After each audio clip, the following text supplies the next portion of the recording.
మంత్రివర్గ విస్తరణకు ముహూర్తం సిద్దమవుతుంది. హైకమాండ్ గ్రీన్ సిగ్నల్ ఇచ్చిన వెంటనే కొత్త మంత్రుల ప్రమాణ స్వీకారానికి రేవంత్ సర్కార్ ఏర్పాటు చేస్తుంది. కొత్త మంత్రుల జాబితా ఫైనల్ చేసేందుకు ఢిల్లీకి వెళ్లారు సీఎం రేవంత్ రెడ్డి. ఏఐసీసీ అధ్యక్షుడు మల్లికార్జున ఖర్గేతో పాటు రాహుల్ గాంధీతో చర్చించనున్నారు. సామాజిక సమీకరణాలు, ఎన్నికల సమయంలో ఇచ్చిన హామీలు, ఉమ్మడి జిల్లాల వారీగా ప్రాతినిధ్యం వంటి అంశాల ఆధారంగా కొత్త మంత్రుల ఎంపిక ఉండనుందని తెలుస్తుంది. పార్టీ పెద్దలతో సీఎం రేవంత్ రెడ్డి సమావేశం తర్వాత ఏ క్షణమైనా కొత్త మంత్రులను ఖరారు చేయనున్నారు. మంత్రి పదవులతో పాటు పీసీసీ కార్యవర్గాన్ని హైకమాండ్ ఫైనల్ చేయనుందని తెలుస్తుంది. రైట్, ఇదే అంశానికి సంబంధించి మరిన్ని డీటెయిల్స్ మా చీఫ్ న్యూస్ కోఆర్డినేటర్ రాధాకృష్ణ అందిస్తారు. Radhakrishna. Good morning Anusha. CM Revanth Reddy మరొకసారి ఈ రోజు ఢిల్లీకి బయలుదేరి వెళ్తున్నారు.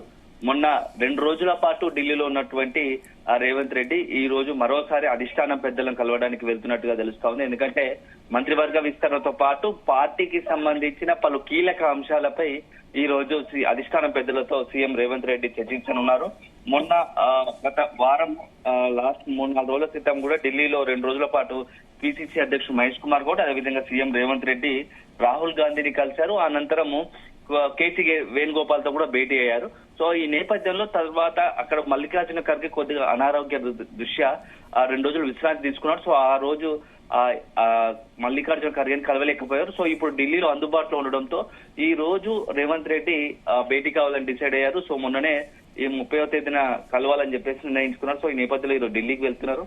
సో మెయిన్ గా ఈ రోజు ఢిల్లీకి వెళ్తున్న నేపథ్యం ఏంటంటే మంత్రివర్గ విస్తరణకు సంబంధించి అని దాదాపుగా మంత్రివర్గ విస్తరణ ఫైనల్ అయ్యే అవకాశం ఉందని చెప్పేసి పార్టీలో చర్చ జరుగుతా ఉంది.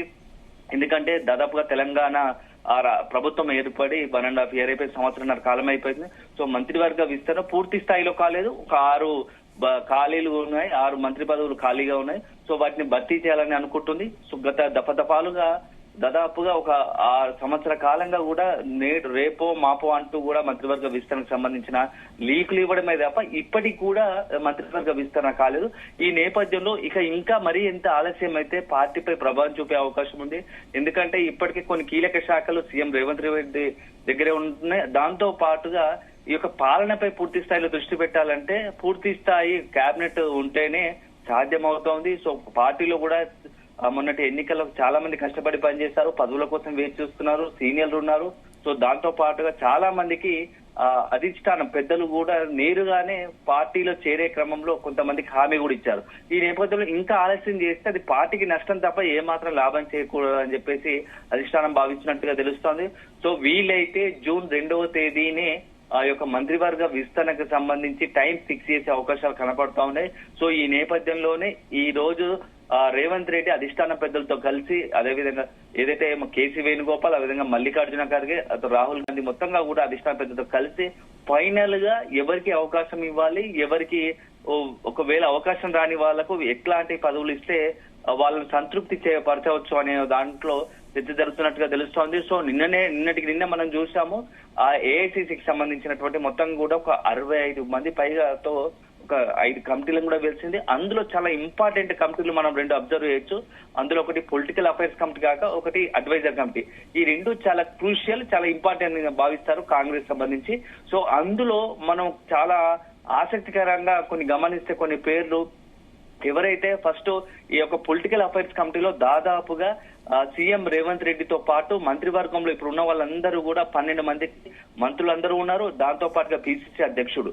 సో వీరితో పాటు అదనంగా ఉన్న పేర్లలో కొన్ని ఆసక్తికరంగా ఏంటంటే ఎవరైతే ఇప్పుడు మంత్రివర్గ విస్తరణ కోసమో ఆ మంత్రివర్గ విస్తరణలో తమకు అవకాశం దక్కాలని ఎవరైతే ఎక్స్పెక్ట్ చేస్తున్నారో వాళ్ళందరికీ అవకాశం కల్పించారు. అందరూ శ్రీహరి ముదిరాజు కావచ్చు, సుదర్శన్ రెడ్డి కావచ్చు, నిజామాబాద్ నుంచి మహబూబ్ నగర్ నుంచి శ్రీహరి ముదిరాజ్, అదే సందర్భంలో ఇక్కడ నుంచి మన ఆదిలాబాద్ నుంచి ప్రేమ్ సాగర్ రావు, ఇలా చాలా మంది పేర్లు అందులోనే ఈ యొక్క అడ్వైజరీ కమిటీలో ఉండడం కొంత ఇప్పుడు కొత్త చర్చకు దారితీస్తోంది. సో వీళ్ళకు మంత్రివర్గ విస్తరణలో ప్రచారం జరిగింది కాబట్టి వీళ్ళకి మంత్రివర్గ విస్తరణలో అవకాశం లేదా అంటే ఇక వీళ్ళను పార్టీ కోసమో వీళ్ళని వాడుకోవాలి, వీళ్ళ సేవలను వాడుకోవాలని భావిస్తుందా? అందుకోసమే ఈ అడ్వైజరీ కమిటీలో అంటే పొలిటికల్ అఫైర్స్ కమిటీలో వీళ్ళ పేర్లు ఉంచారా అని చెప్పేసి ఒక చర్చ జరుగుతుంది. ఎందుకంటే షబ్బీర్ అలీ ఉన్నారు, అజారుద్దీన్ కూడా ఉన్నారు. సో ఇదొక ఎపిసోడ్ అయితే, మరొకటి ఇంకా ఇంట్రెస్టింగ్ అయితే అడ్వైజరీ కమిటీలో కూడా అట్లా చాలా సీనియర్లు అందరినీ కూడా చూసాము. సీనియర్లు అందరూ జీవన్ రెడ్డి లాంటి వాళ్ళని కూడా, జీవన్ రెడ్డి, కేశవరావు, అంటే మరి చెన్నారెడ్డి, ఇలాంటి సీనియర్ నేతలందరినీ కూడా అడ్వైజరీ కమిటీలో వేశారు. సో మంత్రివర్గ విస్తరణపై చాలా వ్యూహాత్మకంగా అధిష్టానం అడుగులు వేస్తున్నట్టుగా తెలుసుకోవచ్చు. ఎందుకంటే ఇప్పటికీ అది మంత్రివర్గ విస్తరణ, మంత్రివర్గం చాలా ఆశావాహులు చాలా మంది ఉన్నారు. ఎందుకంటే ఇప్పుడు కాంగ్రెస్ కు ఒక రకంగా సామాజిక వర్గ అంశాలను తీసుకోవాలి, పరిగణలోకి తీసుకోవాల్సి ఉంటుంది. అదేవిధంగా ఎన్నికల సమయంలో ఎవరైతే నేతలు వచ్చారో వాళ్ళకి హామీలు ఇచ్చారో వాటిని దృష్టిలో పెట్టుకోవాలి. అదే సందర్భంలో జిల్లాలకు ప్రాతినిధ్యం సంబంధించి వాటిని కూడా దృష్టిలో పెట్టుకోవాలి. సో ఒక పెద్ద ఉన్నవి 6 భర్తీలు. సో ఇంతమంది పోటీ పడుతున్న తరుణంలో ఏం చేయాలనే దానిపైన గత కొద్ది రోజులుగా ఒక రకంగా మంత్రివర్గ విస్తరణ ఆలస్యం కావడానికి కూడా కారణం ఇదే అని చెప్తూ వస్తున్నారు. సో ఏ మాత్రం తేడా జరిగినా అసంతృప్తుల జ్వాలలు చెలరేగే అవకాశం ఉంటుంది. కాబట్టి అలాంటి అవకాశం ఇవ్వకుండా అందరి సేవలు వాడుకోవాలి. అదే పదవులు కొందరికి మాత్రం ఇస్తాం. సో పరిస్థితులను బట్టి పార్టీ వారి సేవలను వాడుకునే అవకాశం ఉంటుందని చెప్పి ఒక సందేశం ఇచ్చినట్టుగా అయిపోయింది. సో ఈ జంబో కమిటీల ద్వారా మనం ఒకటి గ్రహించాల్సి ఉంటుంది. సో ఇంకొకటి, ఇవి ఇలా ఉంటే ఒక 2 పేర్ల చుట్టూ మాత్రం మనం ఎప్పుడు రాష్ట్ర రాజకీయాలు మంత్రివర్గ విస్తరణ వచ్చినప్పుడు 2 పేర్ల చుట్టూ ప్రధానంగా తిరుగుతా ఉంది. అందులో ఒకటి కోమటిరెడ్డి రాజగోపాల్ రెడ్డి, మరొకటి వివేక్. సో వీళ్ళిద్దరికి కూడా స్వయాన సోనియా గాంధీ, రాహుల్ గాంధీ పార్టీలో అంటే ఇద్దరు బీజేపీ నుంచి తిరిగి కాంగ్రెస్ లో చేరే క్రమంలో వారికి స్వయాన అధిష్టానమే హామీ ఇచ్చినట్టు చెప్తాను. సో హామీ మేరకు ఇద్దరికి మంత్రివర్గంలో ఆ విస్తరణలో అవకాశం ఉండబోతుందా అనే ఒక చర్చ ఉంది. దాదాపు ఖరారైనట్టే కూడా ఢిల్లీ వర్గాలు చర్చ జరుగుతుంది. ఎందుకంటే ఇప్పుడు నిన్న ఏఐసిసి వేసినటువంటి తెలంగాణ కాంగ్రెస్ సంబంధించినటువంటి అడ్వైజరీ కమిటీలో ఎక్కడ కూడా ఈ 2 పేర్లు కనపడలేదు. సో ఒక అనుమానానికి ఇస్తుంది. సో వీళ్ళిద్దరికి దాదాపుగా మంత్రి పదవులు ఖరారైనట్టే అని చెప్పి మనం భావించాల్సి ఉంటుంది. సో ఇది దీంతో పాటుగా వీళ్ళిద్దరితో పాటుగా విజయశాంతి ఎమ్మెల్సీ ఇచ్చారు. సో మహిళా కోటాలో విజయశాంతి పేరు కూడా దాదాపుగా ఖరారైనట్టు తెలుస్తోంది. సో ఇప్పుడు 6లో 3 మంత్రి పదవులు ఖచ్చితంగా ముగ్గురికి కన్ఫామ్ అయినట్టుగా మనం భావించాల్సి ఉంటుంది. ఒకటి రాజగోపాల్ రెడ్డి, అదే సందర్భంలో ఎంపీ మరి ఎమ్మెల్యే ఉన్నట్టు వివేక్, అదే దాంతో ఎమ్మెల్సీ విజయశాంతి. ఈ ముగ్గురికి ఎప్పటి నుంచో ప్రపోజల్ ఉంది, పెద్ద ఎత్తున ప్రచారం జరుగుతా ఉంది. ఒక రకంగా చెప్పాలంటే సీఎం రేవంత్ రెడ్డి విజయశాంతి విషయంలో కావచ్చు, అదే విధంగా వివేక్ విషయంలో కొంత సానుకూలంగా ఉన్నట్టు తెలుస్తా ఉంది. సో మొత్తంగా ఈ ముగ్గురికి కన్ఫామ్ అయింది. మరో ముగ్గురు ఎవరు? ఆ ముగ్గురులో మైనార్టీ ఉంటారా, మరి దళితకు సంబంధించి ఎస్సీకి సంబంధించి ఉంటారా? ఎందుకంటే ఆ ఎంపీ లోక్సభ ఎన్నికల సమయంలో సాక్షాత్ సీఎం రేవంత్ రెడ్డి ముదిరాజులకు ఒక మంత్రి పదవి ఇస్తానని చెప్పారు. సో ప్రతి జిల్లాకు సంబంధించి ప్రతి ఎంపీ నియోజకవర్గాల ప్రచారంలో భాగంగా బహిరంగంగానే ప్రకటించారు. సో ఈ నేపథ్యంలో మరి మంత్రి పదవులు ఆశిస్తున్నటువంటి ముదిరాజుకు శ్రీహరి ముదిరాజు ప్రకటిస్తానని చెప్పారు. సో శ్రీహరి ముదిరాజుకు ఉంటుందా లేదా? ఎందుకంటే ఆల్రెడీ పొలిటికల్ అఫైర్స్ కమిటీలో ఉన్నారు కాబట్టి శ్రీహరి ముదిరాజుకు అవకాశం ఉంటుందా లేదా అని ఒక చర్చ వస్తుంది. సో ఒక రకంగా చూసుకుంటే ఇది ఒక చాలా ఈ రోజు చాలా కాంగ్రెస్ ఢిల్లీ భేటీ తర్వాత ఇంట్రెస్టింగ్ గా చాలా స్పష్టమైన మంత్రివర్గ విస్తరణ స్పష్టమైన ఆదేశాలు కానీ స్పష్టమైన సంకేతాలు వెలువడే అవకాశం ఉంది. ఇంకో రకంగా చర్చ కూడా ఉంది. గాంధీ భవన్ నుంచి మన కాంగ్రెస్ వర్గాల నుంచి ఎవరైతే ఇప్పుడు మంత్రి పదవిని ఆశ్రయిస్తున్నారు సుదర్శన్ రెడ్డి, ప్రేమ్ సాగర్ రావు, శ్రీహరి ముదిరాజు లాంటి వాళ్ళు చెప్పేది ఏంటంటే ఇందులో అంటే పొలిటికల్ అఫైర్స్ కమిటీలో ఉన్న వాళ్ళంతా మంత్రులే ఉన్నారు కదా, మా పేర్లు ఉన్నాయంటే మాకు కూడా మంత్రివర్గంలో అవకాశం ఉండే ఎందుకు ఉండకూడదు అని చెప్పేసి కొత్త చర్చకు కూడా దారితీస్తున్నారు. ఇది కూడా మనం గమనించాల్సిన అంశము.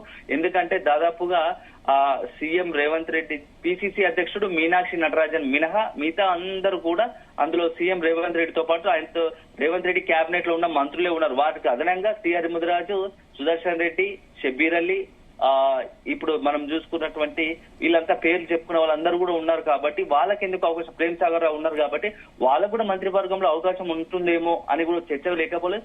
కానీ మొత్తంగా ఆసక్తికర పరిణామాలు జరుగుతున్నాయి. సో ఈ రోజు భేటీలో మాత్రం ఢిల్లీ తర్వాత అధిష్టాన పెద్దల భేటీతో ఒక స్పష్టమైన సంకేతాలు వెలువడే అవకాశం ఉంది. అయితే రాధాకృష్ణ, మంత్రివర్గ విస్తరణకు సంబంధించి ఎన్నో సార్లు పోస్ట్ పోన్ అవుతూ వస్తుంది. ఇప్పుడు మంత్రివర్గ విస్తరణ కోసం రేవంత్ రెడ్డి ఢిల్లీ వెళ్లారు ఏఐసిసి పెద్దలను కలవడానికి. మరి ఈసారి అయినా ఉన్న 6 మంత్రి పదవులను ఫైనల్ చేసే అవకాశం ఉందా? ఖచ్చితంగా మనకున్న సమాచారం ప్రకారం 5 మంత్రి పదవులను భర్తీ చేస్తారు. సో ఒకటి మాత్రం పెండింగ్ పెట్టే అవకాశం ఉంది. అది మనకు మొదటి నుంచి మనం అనుకుంటున్నట్టుగా జిహెచ్ఎంసీ హైదరాబాద్ ఎన్నికలకు ముడిపడిన అంశం కాబట్టి హైదరాబాద్ జిహెచ్ఎంసీ ఎన్నికల తర్వాత ఆ ఒక్కటే హైదరాబాద్ లో ఎవరికి ఇవ్వాలి అనే దానిపైన ఈ యొక్క హైదరాబాద్ సంబంధించిన పరిధిలో ఒక సీటు ఎమ్మెల్సీ 5 భర్తీ చేసి ఒకటి పెండింగ్ పెట్టే అవకాశం ఉంది. లేదు అనుకుంటే 6 భర్తీ చేసే అవకాశం కూడా లేకపోలేదు. సో ఇప్పుడున్న పరిస్థితుల్లో మాత్రం పూర్తి స్థాయిలో రేవంత్ కేబినెట్ విస్తరణకు అవకాశాలు ఉన్నాయి. ఎందుకంటే ఆలస్యమైంది భావిస్తుంది కాబట్టి అధిష్టానం కూడా అదే తరలిస్తా ఉంది. ఎందుకంటే దాదాపుగా 1.5 కాలం ముగిసింది. ఇంకో ఎన్నికల చివరిగా 6 నెలలు ఉండదు. సో ఏదున్నా ఒక 3 సంవత్సరాల కాలము. ఈ 3 సంవత్సరాల కాలం నుంచే మనం ఇప్పటి నుంచే ఆ పూర్తి స్థాయి కేబినెట్ తో వెళ్తే ప్రజలకు పాలన సరిగ్గా అందించాము. కాంగ్రెస్ సంబంధించినటువంటి ఏవైతే సంక్షేమ పథకాలు అందించామో వాటన్నిటి కూడా అందజేయగలుగుతాం. అదే సందర్భంలో సీఎం వద్ద ఎక్కువ పోర్ట్ఫోలియోలు ఉన్నాయి కాబట్టి సీఎం పైన కొంచెం ప్రెజర్ ఎక్కువ ఉంటుంది. ఇప్పటికి ఒకవైపు పార్టీతో పాటు ప్రభుత్వంతో పాటు పార్టీ వ్యవహారాలు కూడా చూసుకోవాల్సిన అవకాశం ఉంటుంది కాబట్టి సో కొంత ఈ కేబినెట్ అంశానికి విస్తరిస్తే మాత్రం ఏ పోర్ట్ఫోలియో వాళ్ళు చూసుకుంటారు కాబట్టి కొంత ఒత్తిడి తగ్గే అవకాశం ఉంది సీఎం రేవంత్ రెడ్డి పైన. సో ఇంకా పాలన పైన ఇటు పార్టీ పైన దృష్టి పెట్టే అవకాశం ఉంటుంది కాబట్టి ఇదే సరైన తరుణంగా భావిస్తోంది. దానికి ఒక మరొక కారణం ఏంటంటే జూన్ 2వ తేదీన తెలంగాణ ఆవిర్భావ దినోత్సవం కాబట్టి ఆ లోపే కొత్త మంత్రివర్గం అదే రోజు మంత్రివర్గ విస్తరణ కూడా చేపడితే ఒక సెంటిమెంట్ గా ఉంటుందని చెప్పేసి తెలంగాణ ఇచ్చిన కాంగ్రెస్ అనే ఒక నిదానంతో వెళ్తుంది కాబట్టి అదే రోజు మంత్రివర్గ విస్తరణ చేపడితే బాగుంటుందనే ఒక ఆలోచనలో సీఎం రేవంత్ రెడ్డితో పాటుగా అధిష్టానం ఉన్నట్టుగా తెలుస్తోంది. సో మొత్తంగా మంత్రివర్గ విస్తరణకు సంబంధించి ఈ రోజు గానీ రేపు గానీ పూర్తి స్థాయిలో ఒక దానికి సంబంధించి స్పష్టత వచ్చే అవకాశం కనబడతా ఉంది. అయితే రాధాకృష్ణ, మంత్రివర్గ విస్తరణలో సామాజిక వర్గాల వారిగా ఎవరికి ఎక్కువ ప్రాధాన్యం ఉండే అవకాశం ఉంది?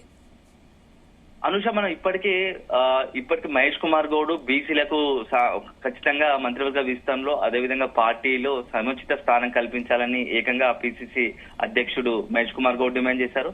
ఇదే నేపథ్యంలో గత 3-4 రోజు పరిణామాలు చూసుకుంటే దళిత ఎమ్మెల్యేలో ముఖ్యంగా మాదిగ ఎమ్మెల్యేలు 5 తమలో ఖచ్చితంగా ఒకరికి మంత్రి పదవి ఇవ్వాల్సిందే అని చెప్తున్నారు. 5 మాదిగ ఎమ్మెల్యేలు ఉన్నారు. సో వాళ్ళందరూ మొన్న సీఎం రేవంత్ రెడ్డిని కలిశారు. ఇక్కడ కాంగ్రెస్ వ్యవహారాల ఇన్ఛార్జ్ మీనాక్షి నటరాజన్ కలిశారు. ఢిల్లీ కూడా వెళ్లారని చెప్పేసి తెలుస్తా ఉంది. సో మొత్తంగా ఇప్పుడు ఒకవైపు బీసీలని, ఎస్సీలని, అదేవిధంగా మైనార్టీలని వీటన్నిటి తోడు కాంగ్రెస్ కు ఫస్ట్ నుంచి కూడా కాంగ్రెస్ అంటేనే కొద్దిగా రెడ్డిస్ కు అనుకూలంగా ఉంటుంది. సో రెడ్డిస్ కూడా అవకాశం కల్పిస్తే ఒకరికి రెడ్డిస్ కూడా అవకాశం ఇస్తారని చెప్పేసి ప్రచారం జరుగుతా ఉంది. ఈ నేపథ్యంలో ఇప్పుడు ఉన్న ఆర్లో ఎవరికి ఏ సామాజిక వర్గానికి ఇస్తారు? ఎందుకంటే ఎస్టీస్ కూడా ఇప్పటికే ఎస్టీ కూడా లేరు కాబట్టి కేవలం దాసరి అనసూయ సీతక్క ఒక్కరే ఉన్నారు. సో మరొకరికి అంటే లంబాడి, ఇటు గిరిజన, సో ఇంకొకరికి అవకాశం కల్పించాలి కాబట్టి 2 తెగల్లో ఒక వర్గానికి ఇస్తే ఇంకో వర్గం నుంచి కాంగ్రెస్ వ్యతిరేకత అవకాశం ఉంది కాబట్టి ఆ 2 వర్గాలకు న్యాయం చేయాలంటే ఈ మరొక వర్గం కూడా ఇటు లంబాడి, గిరిజనులు ఇద్దరికి కూడా న్యాయం చేయాల్సిన సముచిత స్థానం కల్పించాలి మంత్రివర్గంలో అనుకుంటే మాత్రం మరొక వర్గానికి కూడా ఈ గిరిజనం అదేవిధంగా లంబాడి ఇద్దరిని బ్యాలెన్స్ చేస్తూ ఇంకో అవకాశం కల్పించి ఉంటుంది. అదే సందర్భంలో మైనార్టీకి ఇప్పటి వరకు మంత్రివర్గంలో అవకాశం లేదు కాబట్టి ఓ మైనార్టీకి ఇవ్వాల్సి ఉంటుంది.